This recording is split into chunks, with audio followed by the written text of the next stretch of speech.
Suami miskin ternyata bos besar. Bab Tik cantik.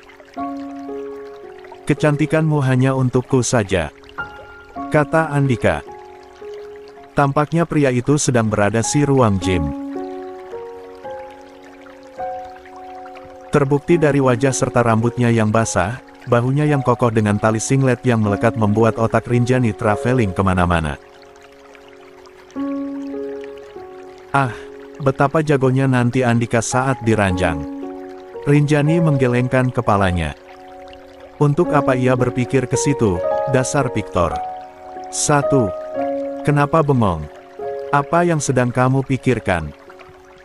Rinjani segera tersadar. La menggelengkan kepalanya sambil tersenyum canggung karena telah membayangkan yang tidak-tidak. 49. Aku tidak sedang memikirkan apapun. Oh ya? Aku akan keluar dulu. Sudah lama aku tidak datang ke kafeku. Baiklah. Hati-hati. Ya, love you. Love you too sayang. Panggilan video pun berakhir. Rinjani meraih tasnya memasukkan benda-benda pentingnya. Setelah itu dia turun dari kamarnya. Rinjani pergi ke ruang makan. Namun sudah tak ada orang di sana. Sepertinya papanya sudah pergi. Rinjani menikmati sarapan pagi ini seorang diri. Dan ini lebih menyenangkan daripada ramai bersama dua ular berbisa. Sarapan telah selesai, Rinjani mulai keluar dari rumah dengan mengenakan kacamata hitamnya. Seperti tujuan awalnya, kalau Rinjani akan pergi ke kafenya. Ya, Rinjani memang punya 3 cabang kafe di kota ini. Namun semua itu Rinjani serahkan kepada orang kepercayaannya. Dulu dia memang begitu bodoh.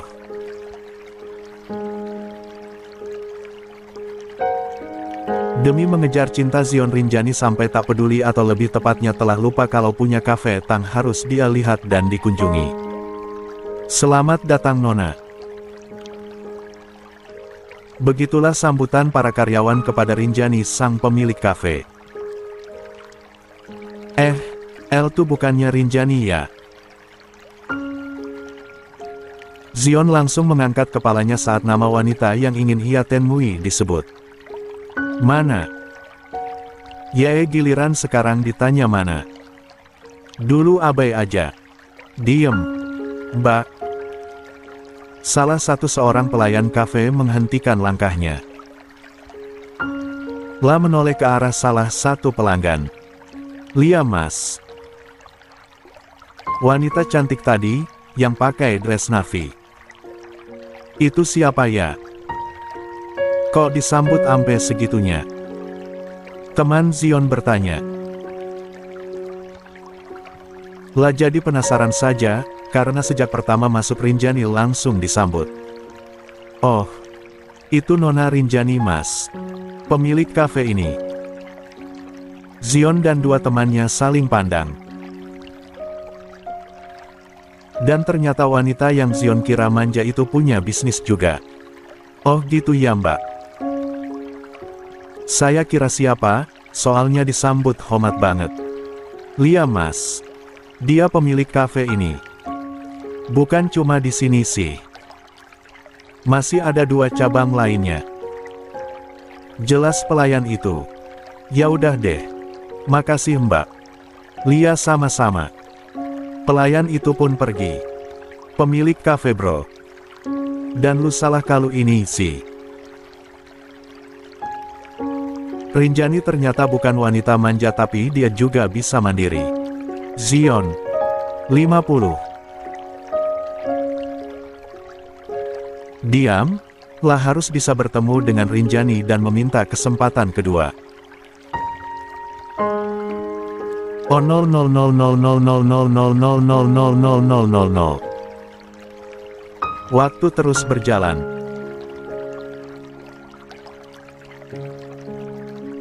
Sudah banyak orang yang keluar dari kafe. Untuk Zion, pria itu masih berada di sana menunggu Rinjani keluar. Sejak di pesta kemarin, Zion semakin susah untuk bertemu dengan tunangannya itu. Ah ralat, mantan tunanganlah yang benar. Melihat Rinjani yang berjalan ke arah pintu, Zion segera mengejar gadis itu. Rinjani, Rinjani tunggu. Zion menarik pergelangan tangan Rinjani membuat gadis itu memutar tubuhnya.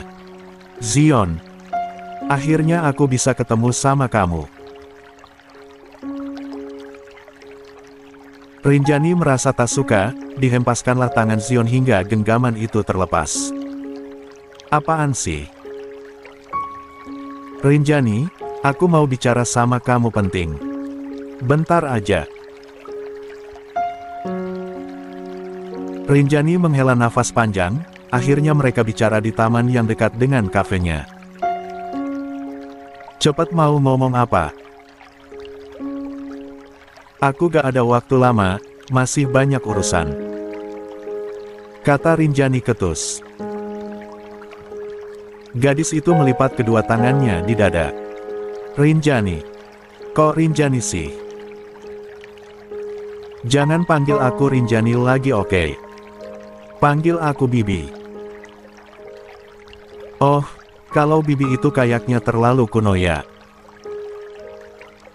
Panggil aku Onti, oh jangan-jangan. Panggil aku Tante aja. Aku ini calon istri om kamu loh. Zion mengusap wajahnya kasar, jujur ia tak suka dengan perkataan Rinjani barusan. Pria itu tidak rela kalau Rinjani punya hubungan dengan Andika. Zion meraih tangan Rinjani dan hendak digenggam, namun sayang. Rinjani kembali hempaskan tangan itu. Rinjani, aku tahu aku salah. Aku tahu kalau kesalahan yang aku perbuat udah keterlaluan.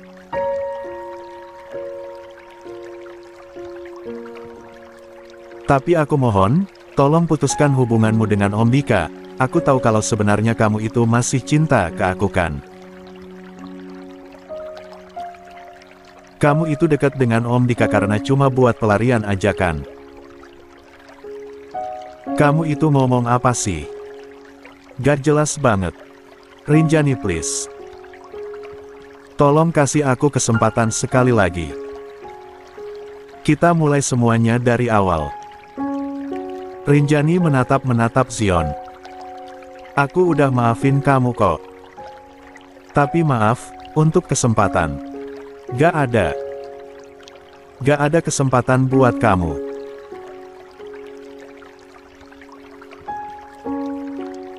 Dan perlu kamu tahu, aku menjalin hubungan dengan Kak Dika itu murni karena dari hati bukan karena pelarian atau pelampiasan. Aku milih dia karena aku ngerasa dihargai. Dan aku yakin kalau penyesalanmu itu sebenarnya gak tulus. Karena andai kamu gak tahu kebenarannya, apa kamu akan bersikap seperti ini padaku? Enggak kan? Jadi ya, udah. Hubungan kita udah berakhir. Setelahnya, Rinjani bangkit lalu pergi dari sana. 51. Dunia serasa milik berdua. Di belahan bumi yang lain.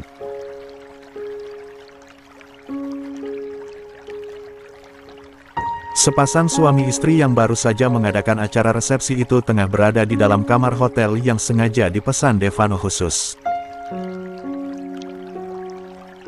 Tentu saja kamar tersebut berbeda dari kamar yang lainnya. Bulan madu yang Devano inginkan benar-benar terwujud. Sementara tempatnya, Alena lah yang telah memilih. Sejak kecil Alena sangat ingin datang ke Pulau Dewata ini. Tempat yang begitu indah yang sejak dulu banyak dikunjungi oleh masyarakat dalam maupun dari luar. Alena menikmati momen di tempat ini.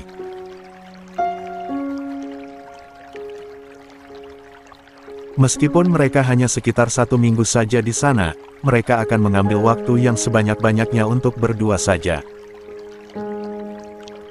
Di luar memang sangat indah.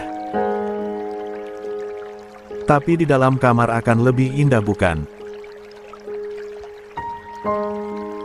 Setelah pulang dari jalan-jalan berdua, Devano dan Alena pulang ke dalam hotel. Mereka pulang bukan untuk istirahat melainkan sedang melakukan kewajibannya. Sama seperti pagi ini, semalam Devano masih sempat mengajak Alena menelusuri tempat-tempat yang indah. Sekitar 2 jam berduaan di luar sana, Devano mengajak Alena kembali. 3 ronde cukup untuk semalam. Dan pagi ini, setelah bangun tidur, Devano kembali memintanya. Suara indah dari bibir Alena mengalun dengan indah. Sementara Devano dengan wajah cantik alami tanpa ada polesan make up. Keringat yang basah tak membuat kadar kecantikan wanita yang ia nikahi kurang lebih 2 bulan ini berkurang. Alena adalah wanita yang sangat cantik dan akan selalu cantik di mata Devano. Abang. Kenapa sayang? Mau lagi? Alena menggelengkan kepalanya. Jangankan untuk mau lagi, Alena untuk bangun saja sepertinya tak sanggup. Mulai datang dari ke kota ini ia tiada henti digempur habis-habisan oleh Devano. Seolah datang ke kota ini energi Devano bertambah berkali-kali lipat. Abang. Alena sedikit merengek, Devano tersenyum lalu kembali melumat bibir itu dengan seolah tidak rasa bosannya. Oh mandi. Lia. Tapi kaki Ale pegel bang. Masih butuh istirahat yang cukup kayaknya. Devano turun dari tempat tidurnya. Pria itu memakai celana pendeknya, mendekati sang istri dan menggendong Alena menuju ke kamar mandi. Abang. Diamlah sayang. Karena abang yang telah buat kami kayak gini, biarkan abang yang tanggung jawab, oke? Tapi cuma mandi ya. Jangan lagi, Alena capek. Keluh Alena. Dia bukannya menolak sentuhan sang suami. Tapi Alena butuh jeda sedikit saja karena Devano memang sungguh membuatnya tak berkutik lagi.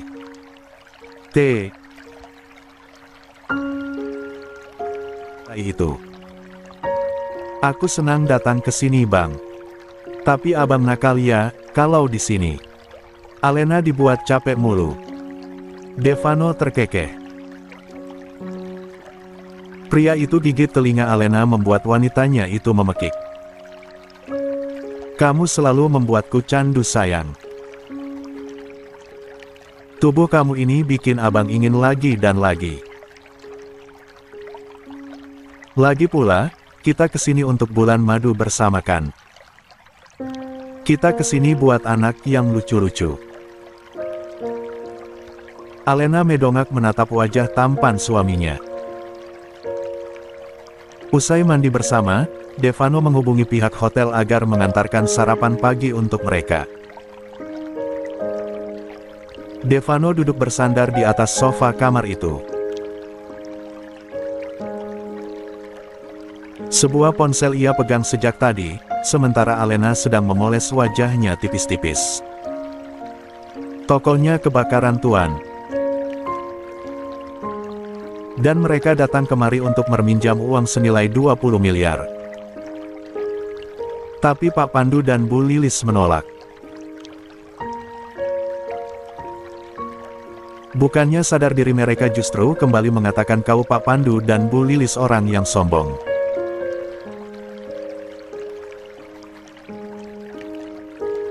Devano mengangkat satu sudut bibirnya usai membaca pesan yang ditulis oleh orang yang ia tugaskan untuk menjaga rumah kedua mertuanya. 53. Kau hubungi Lucky. Bilang cari tahu tentang keluarga itu. Jangan sampai mereka datang lagi dan mengganggu kedua mertuaku. Begitulah pesan yang dikirimkan Devano kepada orang suruhannya. Abang. Devano tersentak kaget, Alena tiba-tiba berada di sampingnya dan memeluk mesra lengannya. Sayang. Abang ngapain sih? Kok kayaknya serius banget deh.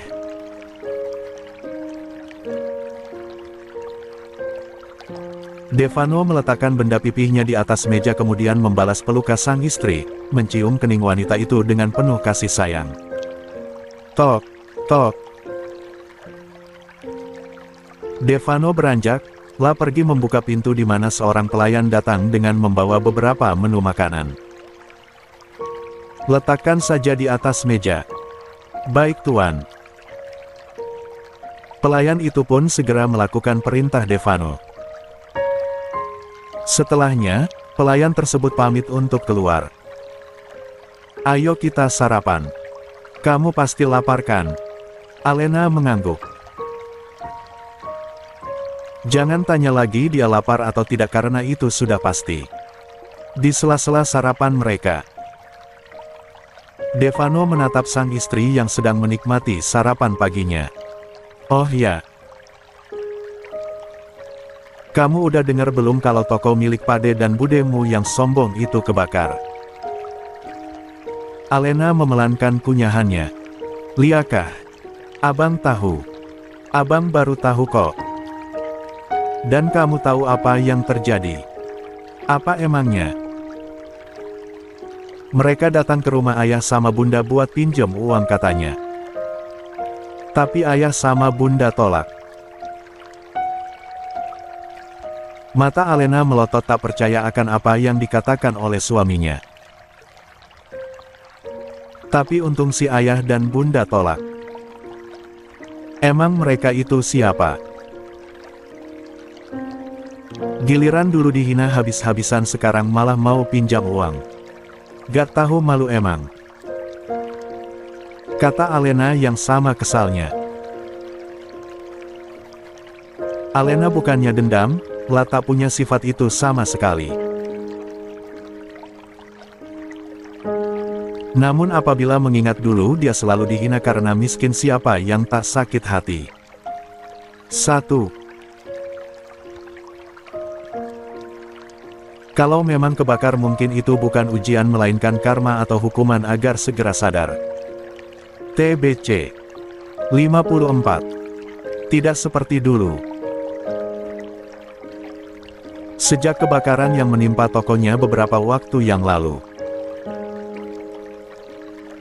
Kini Wawan dan Wina masih bingung mau cari pinjaman uang kemana. Tak ada orang yang mau meminjamkan padanya, termasuk para tetangganya pun tak ada. Wawan dan Wina juga datang ke bank.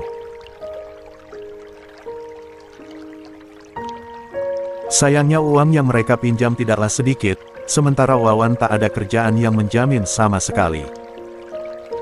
Ingin membelikan sertifikat tanah peninggalan orang tuanya telah Wawan jual beberapa tahun yang lalu hingga tidak tersisa lagi.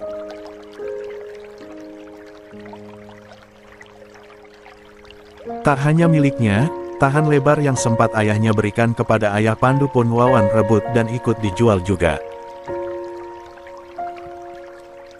Ingin memberikan sertifikat rumah harganya pun tak sampai sama sekali. Sementara uang yang dibutuhkan benar-benar banyak dan tak sedikit. Pak, ini gimana Pak? Penghasilan kita udah gak ada. Ibu malu sama para tetangga sekitar.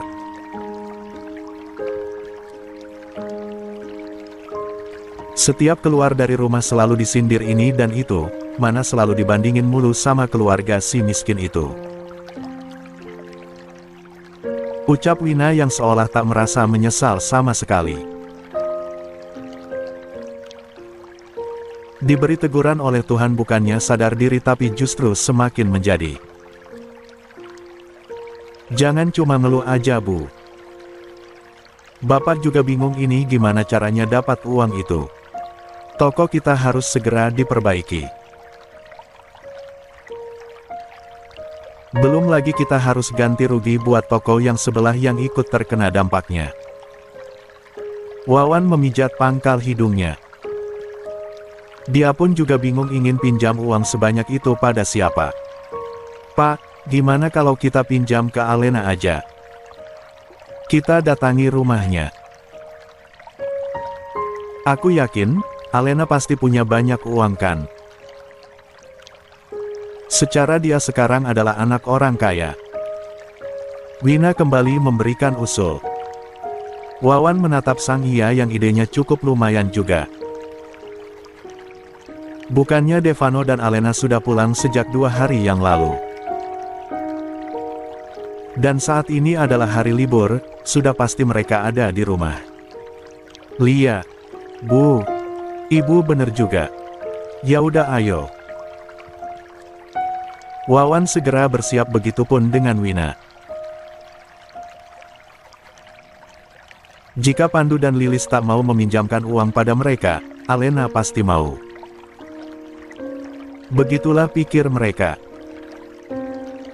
Jika biasanya mereka memakai motor. Kali ini, Wawan dan Wina memakai mobil sedan miliknya. Para tetangga yang biasa berkumpul saling melirik satu sama lain. Noh, mau kemana lagi mereka? Ya cari uang pinjaman lah Bu Elbu. Emang mau kemana lagi? Sok-sokan pakai mobil biar dikata apa sih? Ya, biar dikata masih kaya. Padahal sebenarnya butuh banget duit. Orang kayak Pak Wawan dan Bu Wina itu kan emang gitu. Giliran dulu masih jaya, boh. Pamer. Beli ini itu, tapi sekarang giliran udah bangkrut malah mau pinjam uang ke kita. Lah karena gak dikasih malah marah-marah. Dibilang pelit lah, apalah, inilah. Gak sadar diri emang.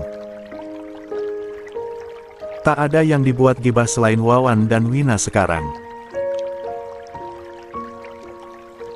Sama seperti ketika mencari alamat ayah Pandu dan Bunda Lilis tempo hari.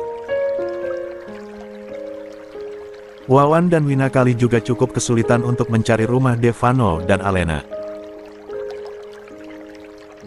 Begitu telah sampai, mereka kembali tercengang. 55.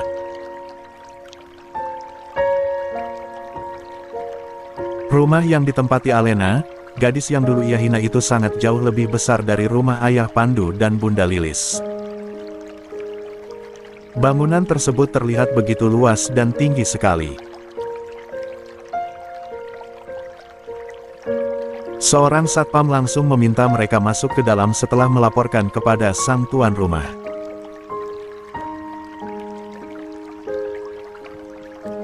Wawan dan Wina masuk, mereka cukup tercengang karena di dalamnya sungguh mewah bak istana raja dan ratu di luar negeri.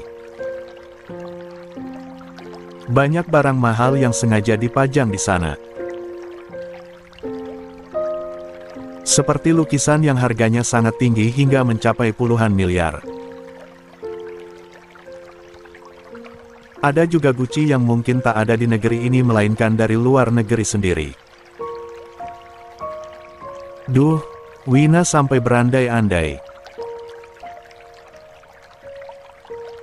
Andai dia yang jadi mamanya Devano, pasti hidupnya akan sangat bahagia sekali. Setelah kemarin membayangkan Dila yang menjadi istri dari Devano, sekarang Wina justru membayangkan dirinya yang menjadi Mama Loli. Menghalu itu kan lebih indah daripada dunia nyata, bukan begitu Bu Wina? Ki 00000000 Ki 0000. Hal yang dibuat canggung sekaligus malu adalah di dalam rumah itu, tak hanya ada Alena dan Devano saja, melainkan para saudara beserta ipar Devano ada di sana. Ada Nalendra beserta Aira dan anak-anaknya, ada Brian dan Arumi juga, tak lupa dengan putra-putrinya. Nada dan Raihan juga ada di sana. Rumah itu serasa ramai sekali. Dan yang pastinya mereka bukan dari kalangan orang biasa melainkan orang-orang kaya yang terpandang. Ada perlu apa kalian datang ke gubuk saya? Tanya Devano dengan nada yang begitu datar dan dingin.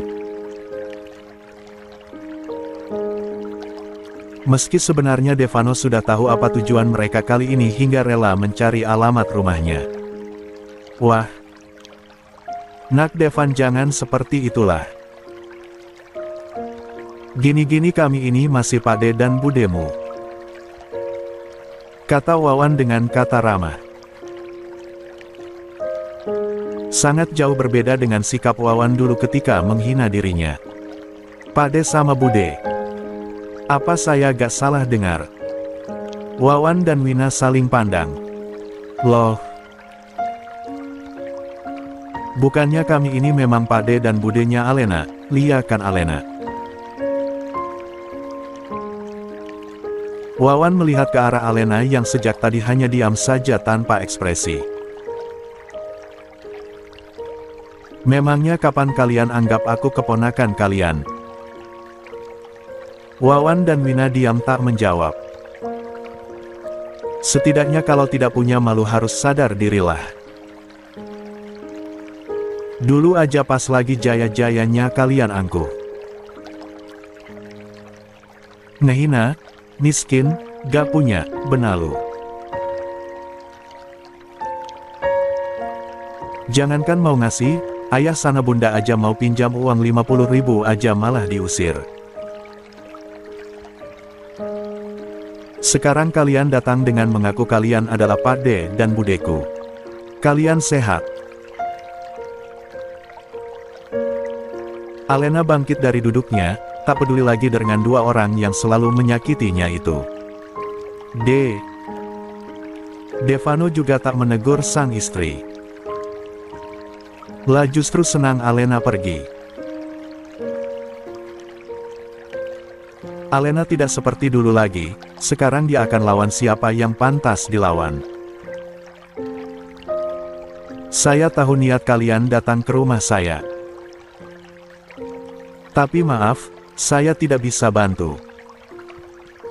Mending sekarang kita pulang, Pak. Percuma kayak kalau gak punya hati, kata Wina. Devano hanya terkekeh saja. 56. Tapi bukanlah kalian lebih gak punya hati ya? Lalu bedanya di mana? Saya punya harta, tidak sombong dan tidak suka menghina orang yang berada di bawah saya, ucap Devano. Sekarang kalian pikir saja, setelah dulu kalian menghina saya dan istri saya beserta keluarganya. Sekarang kalian datang lalu menganggap saudara. Di mana otak kalian? Apa kalian sudah amnesia tentang semua itu?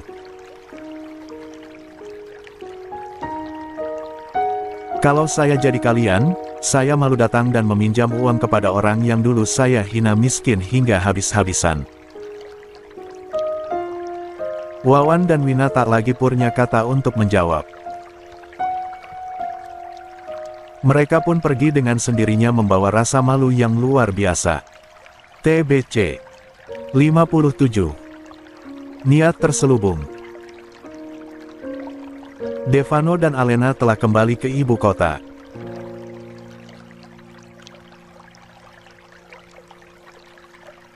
Setelah 1 minggu berada di Pulau Dewata dan melakukan bulan madu, lalu istirahat 2 hari di rumah, meski sempat kedatangan tamu yang tak diundang yaitu Wawan dan Wina.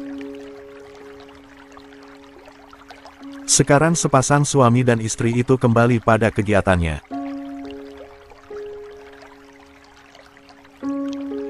Devano kembali aktif bekerja di perusahaan sementara Alena di rumah. Kegiatannya yang baru ialah setiap siang hari ia akan datang ke kantor untuk membawakan makan siang sang suami.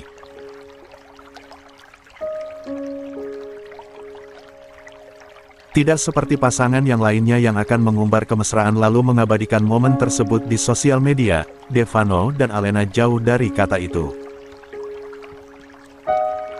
Jika dulu Alena selalu live di akun sosial medianya, semenjak menikah Alena sudah sangat jarang. Alena memang sengaja tak mengabadikan momen tersebut, bukannya tak sayang. Justru karena dia sayang Devano dan pernikahannya. Karena bagi Alena, hal semacam itu takut mengundang masalah yang buruk untuk hubungan keduanya. Abang berangkat dulu ya. Kamu baik-baik di rumah. Jangan lupa nanti makan siangnya. Alena mengangguk seraya mencium punggung tangan sang suami. Seperti biasanya, Alena melambaikan tangannya begitu mobil sang suami melaju. Wanita itu kembali masuk lalu menutup pintunya. Di perjalanan, Devano berangkat seorang diri kali ini. Sejak ia pulang dari Pulau Dewata, sehari setelahnya Andika pamit hendak mau pulang ke kotanya. Tentu saja pria itu akan melamar Rinjani untuk dijadikan istri. Dan sepertinya mulai dari sekarang, Devano cepat mencari seorang asisten baru sebagai pengganti Andika. Seorang asisten hanya pekerjaannya. Sama seperti dirinya, Andika gabut karena kelebihan uang, justru itu dia mencari kerja. Dan kemungkinan, setelah pria itu menikah Andika akan pulang ke kota kelahirannya meneruskan perusahaan yang diwarisan oleh orang tuanya. Dede Rur. Halo, bagaimana? Saya sudah perlahan bisa mendekatinya Tuan.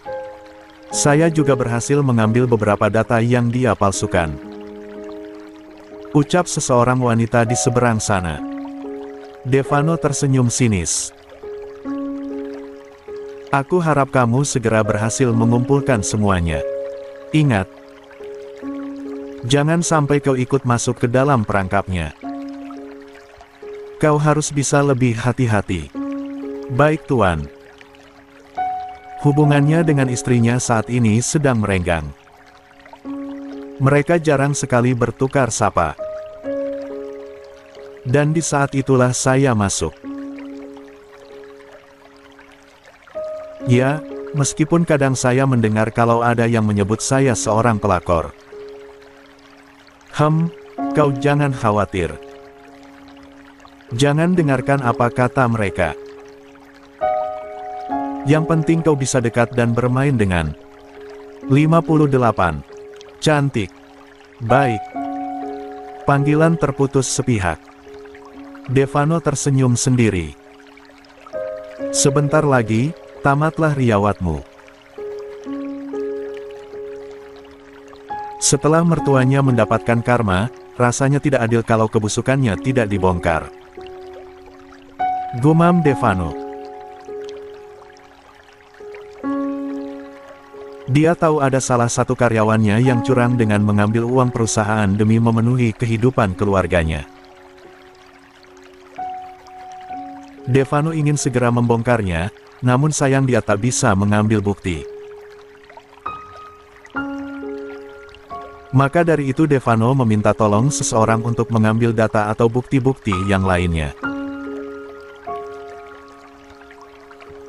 Seorang gadis tengah berjalan dengan gayanya yang mampu menarik perhatian semua orang. Dia adalah Laras, adik dari Bagas.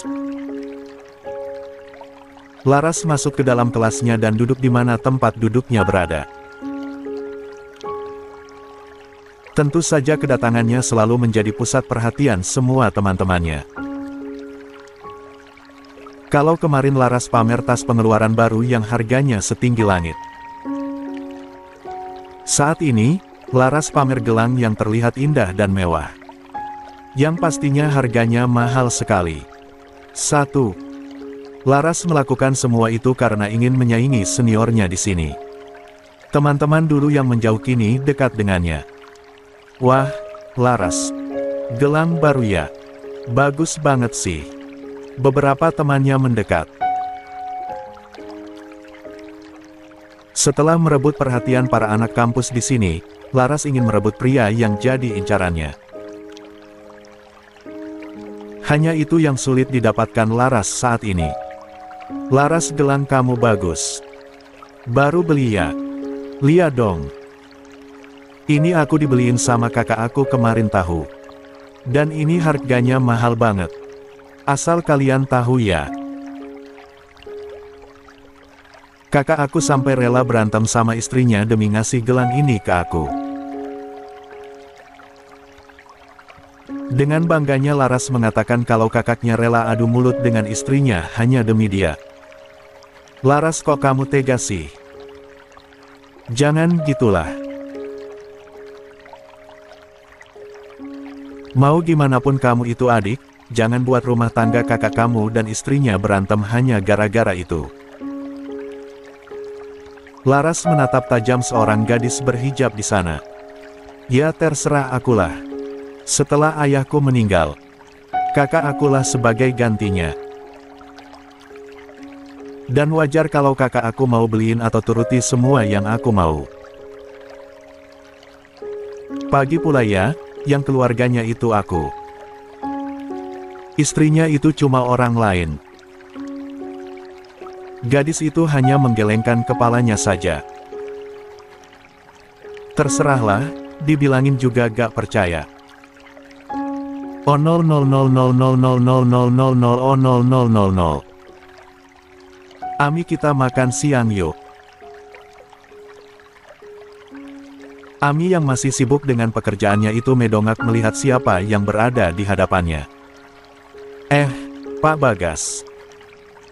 Emang ini udah jam makan siang ya? Tanya Ami pada pria yang telah berstatus suami orang itu. 59. Lia. Makanya kamu jangan terlalu gila kerja. Masa sampai jam makan siang tiba kamu lupa? Ami terkekeh, lah tersenyum ke arah pria itu. Tapi ini nanggung banget loh. Kayaknya saya gak bisa makan siang bareng Pak Bagas siang ini. Raut wajah Bagas seperti kecewa. Pak Bagas, saya bukannya nolak sih. Cuma kan gak enak saya sama istri Bapak, Dila. Bapak tahu sendiri kan kayak apa istri Pak Bagas itu kalau lagi marah. Udah kayak orang kesetanan tahu. Bagas tertawa seolah ada yang lucu. Dila lagi gak masuk, dia pulang ke rumah orang tuanya gara-gara kita berantem lagi kemarin. Ami memasang wajah sedihnya. Ya, ampun, kenapa sih kalian itu kok berantem terus? Gak baik tahu. Ya, gimana lagi? Dila ngelarang aku beliin adik aku gelang. Padahal katanya dia lagi ingin gelang itu karena semua temannya punya. Dila malah ngelarang. Ya, harusnya Bapak adil dong. Jangan cuma adik Bapak aja yang dibelin. Emang kalau boleh tahu gelang apa sih yang diingini adik Pak Bagas? Bagas pun segera menyebutkan merek gelang yang ia belikan kemarin untuk Laras, adiknya. Wah, itu kan gelang harganya mahal banget ya, Pak. Bisa puluhan juta tahu. Ternyata Pak Bagas diam-diam banyak uangnya ya. Bagas tak menjawab apa yang katakan Ami barusan. Oh ya, gimana makan siangnya? Boleh saya nitip aja bisa gak? Saya mau makan di sini aja. Mau tak mau Bagas mengangguk. Lia udah, kamu tunggu di sini aja ya. Biar aku yang beli. Loh, uangnya? Gak usah biar aku aja yang bayar. Ami tersenyum manis. Terima kasih Pak Bagas. Bagas pun berlalu. Seperginya Bagas, Ami segera bangkit. Ia mengkode salah satu karyawan kemudian diam-diam masuk ke ruangan Bagas. TBC 60. Akal cerdik Ami. Ami masuk ke ruangan Bagas dengan hati-hati. Di luar ada temannya yang menjaga takut kalau Bagas tiba-tiba saja datang. Ami memang sengaja meminta Bagas untuk membelikannya makanan nasi Padang. Itu semua karena tempatnya selalu ramai dan selalu mengantri. Dengan kelincahan tangannya, Ami membuka laptop Bagas yang ternyata tidak dikunci sama sekali. Aku harus cepat-cepat cari datanya. Karena kalau tidak, kecurangannya akan semakin menjadi. Pantas saja akhir-akhir ini ada yang aneh. Ami bekerja dengan cepat sebelum Bagas kembali. Meskipun tidak semua bukti yang ia dapat, setidaknya Ami sudah mendapatkan satu bukti lagi. Bukti transfer uang senilai 500 juta ke Norek. Ami membuka mulutnya lebar-lebar. Terkejut tentu saja, Ami mengusap dadanya. Astaga, gimana? Wah, ini harus jadi bukti juga ini. Pak Bagas emang udah keterlaluan. Jadi selama ini, dia gunain uang perusahaan bukan buat Dila melainkan buat gaya hedon emas sama adiknya. Gila. Ami segera menyalin data tersebut. Lah harus punya semua bukti ini karena kalau tidak, Bagas akan semakin merajalela. Setelah sebagian bukti disalin, Ami segera keluar dari ruangan itu. Udah, sekarang lebih baik kamu pergi. Teman Ami itu pun kembali ke tempatnya, begitupun dengan Ami yang harus pura-pura tidak tahu apapun. Huff.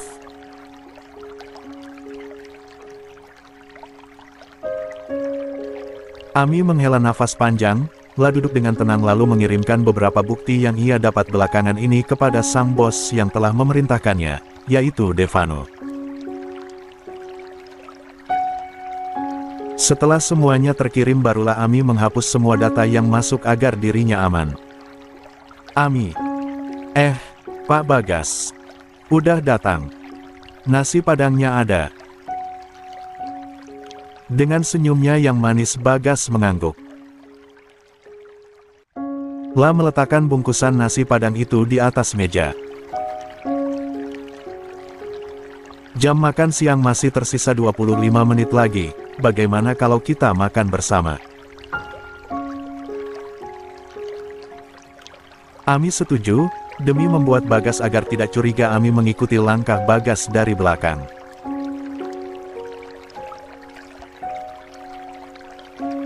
Ami kira, Bagas akan mengajaknya makan di meja kantin, ternyata pria itu mengajak makan siang bersama di dalam ruangannya. Begitu keduanya masuk, Bagas terkejut saat melihat laptopnya yang tiba-tiba menyala. Tak hanya Bagas saja, Ami diam-diam menepuk jidatnya. Saking takut ketahuan, Ami sampai lupa menutup laptopnya. Bagaimana bisa aku sampai lupa? Batinnya. Ami menghela nafas panjang. Apa Bapak begitu lapar, sampai lupa menutup laptop Pak? Bagas panik, lah menutup benda elektronik persegi panjang itu dengan segera. Pasalnya, layar laptop tersebut memperlihatkan data yang ia curi secara diam-diam. Tapi saat Bagas ingat-ingat lagi sepertinya ia tidak membuka data itu. 61. Lalah, orang Ami yang membuka data itu, mana ingat?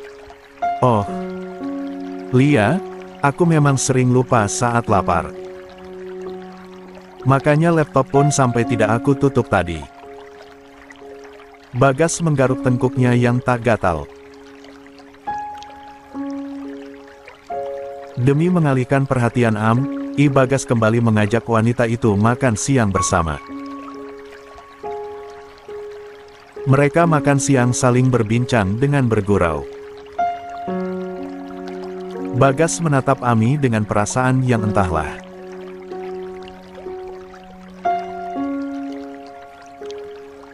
Ami ikut tersenyum malu, ketika Bagas menunduk mata tajam. Ami tak sengaja melihat sebuah CCTV kecil yang terletak di sela-sela benda yang tak kasat mata.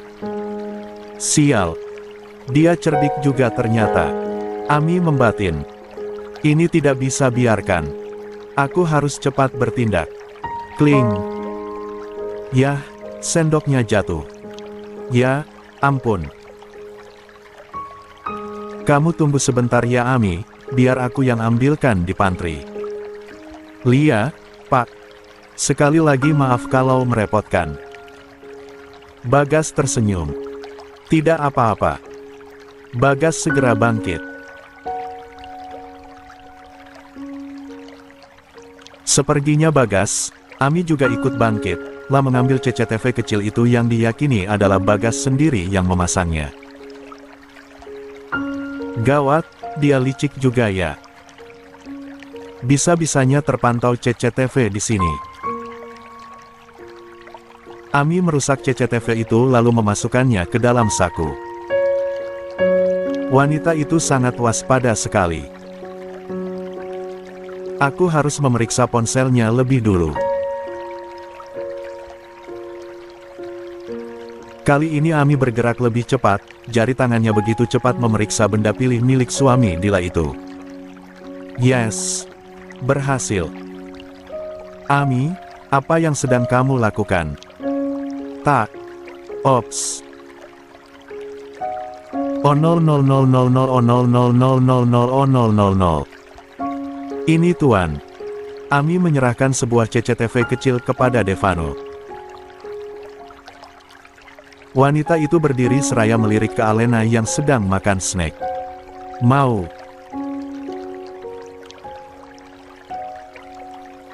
Ami menggelengkan kepalanya. Ami memang salah satu teman Alena yang cukup dekat meski memang tidak terlalu dekat seperti Besti. Kamu harus bisa masuk ke ruangan Bagas lagi. Dan letakkan CCTV ini ke tempat yang semula. Jangan sampai dia curiga. Baik Tuan. Ami mengambil CCTV itu, lah tersenyum. Bonusnya telah aku TF. Dan untuk biaya operasi ayahmu kau tidak perlu khawatir. Aku sudah menempatkannya di 62. Ruang VVIP, mata Ami berkaca-kaca. Terima Tuan, terima kasih. Ami kemudian pamit untuk keluar. Dia tak menyangka Devano akan secepat itu bertindak. Aku tidak boleh mengecewakan Tuan Devano. Bagas pulang ke rumahnya dengan senyum yang selalu mengembang.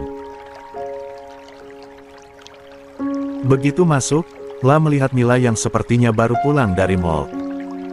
Bagas, kamu udah pulang. Mila meraih sebuah kalung dengan berlian berkeliling di sekitarnya. Bagas, kamu lihat ini. Makasih loh ya, kamu udah beliin Elbu kalung ini. Ibu suka banget. Bagas tersenyum, lah sangat menyayangi ibunya, maka dari itu apapun akan Bagas lakukan demi sang ibu. Apapun yang ibu mau akan Bagas turuti selama Bagas mampu.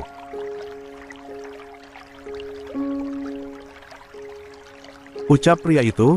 Nila girang bukan main. Wanita parubaya itu kembali duduk seraya melihat-lihat pakaian yang baru saja dia beli. Tanpa sepasang ibu dan anak itu sadari, Dila berada di balik pintu dan mendengar semuanya. Di saat aku sedang sedih mereka justru senang di sini. Dasar TBC 63 langsung menikah. Andika tidak pernah main-main dengan ucapannya. Beberapa hari yang lalu, pria itu mengatakan akan pulang ke kota kelahirannya setelah Devano dan Alena pulang dari bulan madu. Tentu saja Andika pulang ke kota es karena ada janji yang harus dia tepati. Yaitu melamar Rinjani untuk dijadikan istrinya. Wow!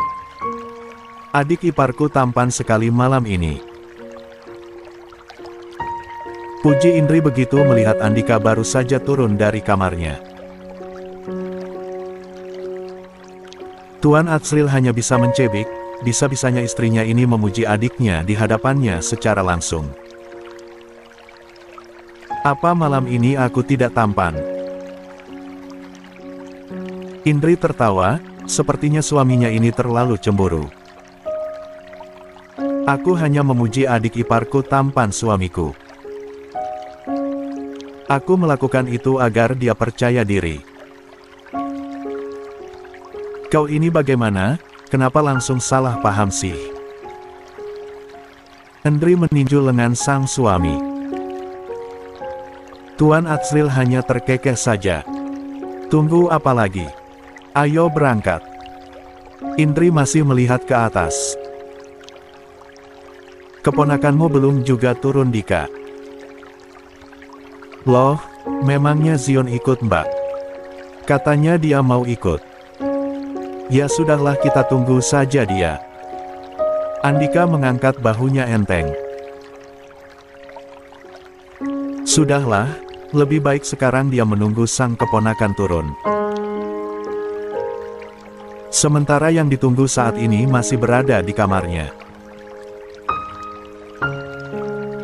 Zion sebenarnya sudah siap sejak tadi, namun sayangnya dia belum juga mau keluar.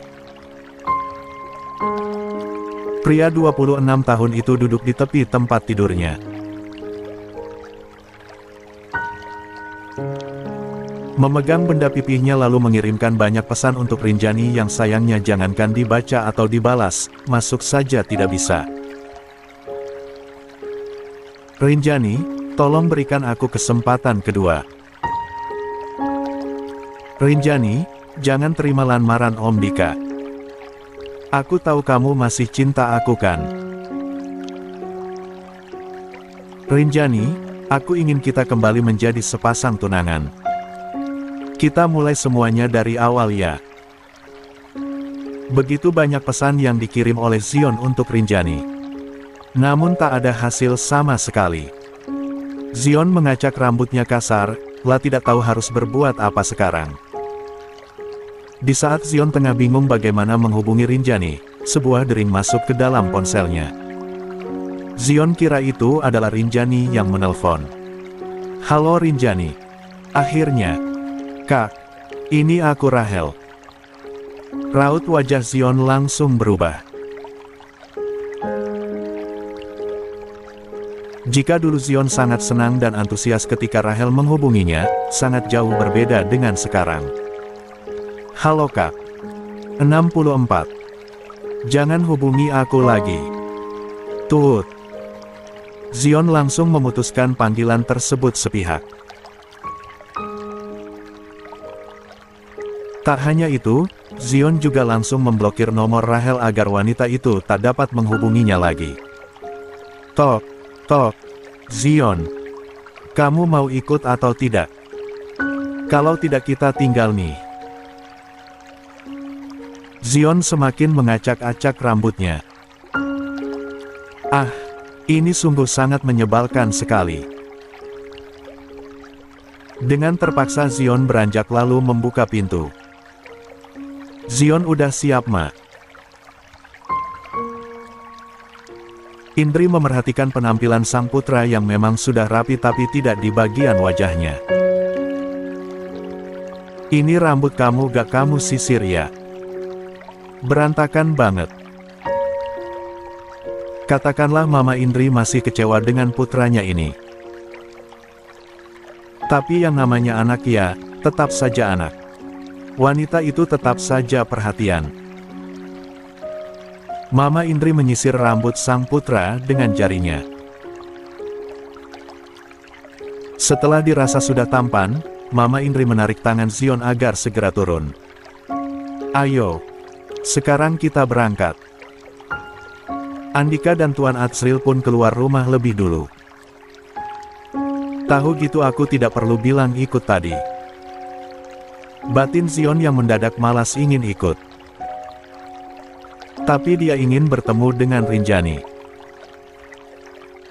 Mobil pun melaju menuju ke kediaman Tuan Abigail.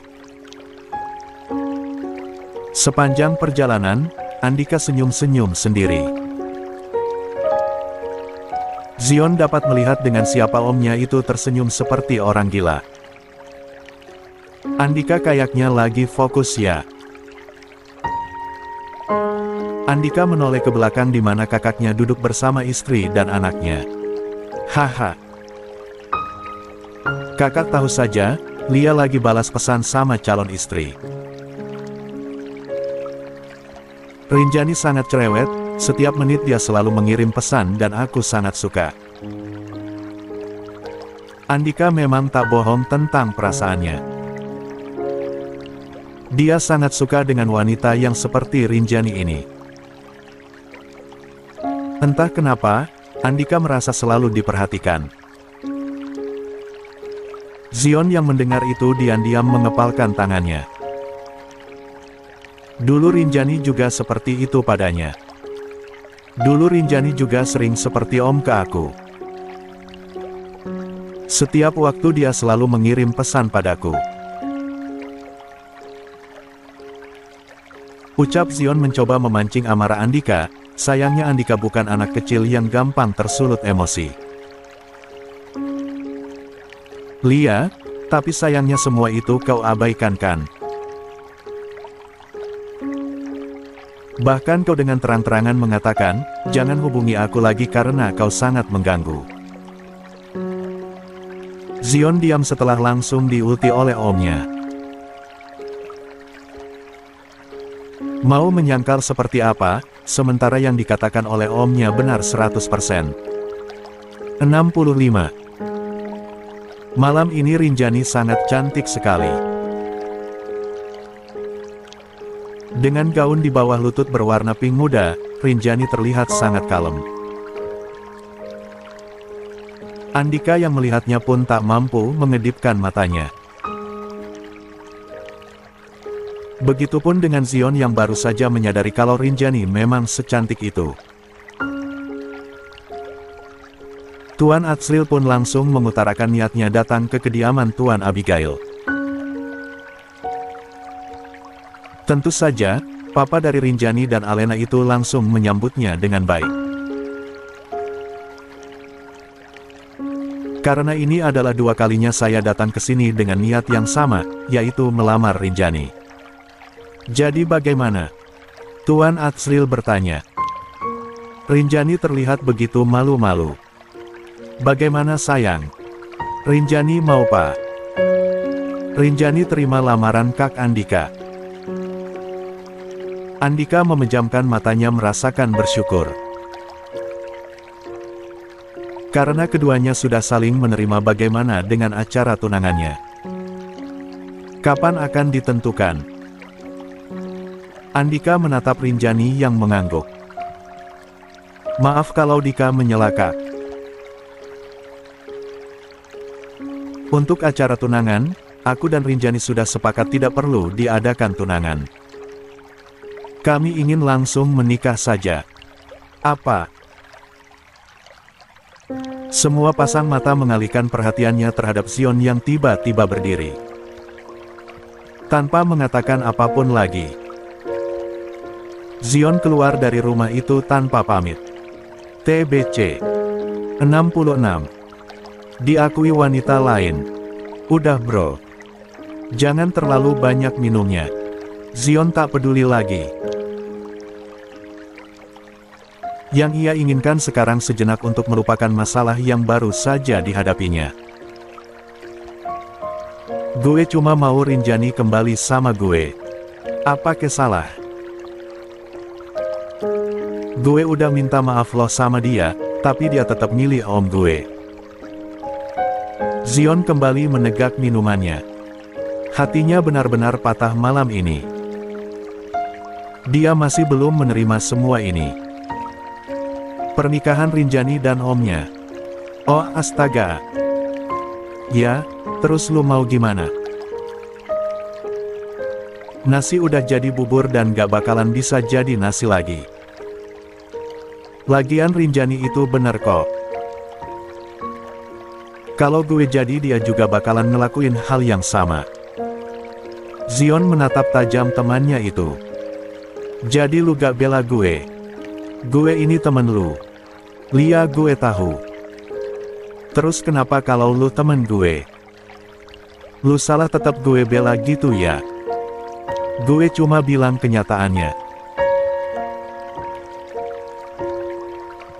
Kan emang lu yang salah, lu dikasih spek darah biru malah maunya darah hitam yang punya sifat kayak nenek sihir gak waras lu emang. Rinjani itu udah plus banyak. Selain cantik, dia juga kaya, dia manja karena itu memang kodrat wanita bro. Coba gini aja, lu nanti cari cewek mandiri. Bukannya dilayani jadi suami yang ada diabaikan karena dia sibuk sendiri. Zion meletakkan gelasnya di atas meja bar. Zion seolah meresapi apa yang dikatakan oleh temannya ini.